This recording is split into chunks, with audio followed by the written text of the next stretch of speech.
वाशिम जिल्ह्याला एकतर पालकमंत्री नाही आहे। या जिल्ह्याला सुरुवातीला जे पालकमंत्र्यांच्या निवडी झाल्या होत्या त्यामध्ये प्रामुख्याने हसन मुश्रीफ साहेबांची नियुक्ती झाली होती।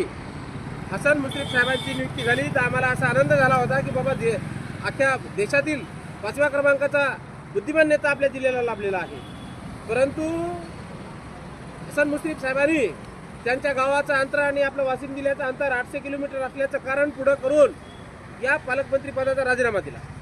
राजीनामा दिल्याच्या नंतर इथं तात्काळ पालकमंत्र्याची नियुक्ती होणं गरजेचं होतं, परंतु इकडे शासन या जिल्ह्याकडे एकदम दुर्लक्ष करत आहे।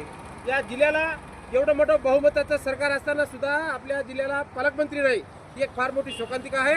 इथलचे आमदार असतील, इथलचे सत्ताधारी पक्षातले आमदार असतील किंवा विरोधी पक्षातले आमदार असतील, या सर्व आमदाराला या जिल्ह्यामध्ये पालकमंत्र्याची गरज नाही का, असा आमचा एक धोरणात्मक पद्धतीचा प्रश्न आहे। आणि आमदार खासदाराला जरी या जिल्ह्याला गरज नसली तरी एक जनतेच्या प्रश्नासाठी आम्हाला पालकमंत्र्याची गरज आहे, म्हणून तात्काळ पालकमंत्र्याची नियुक्ती करावी। चला।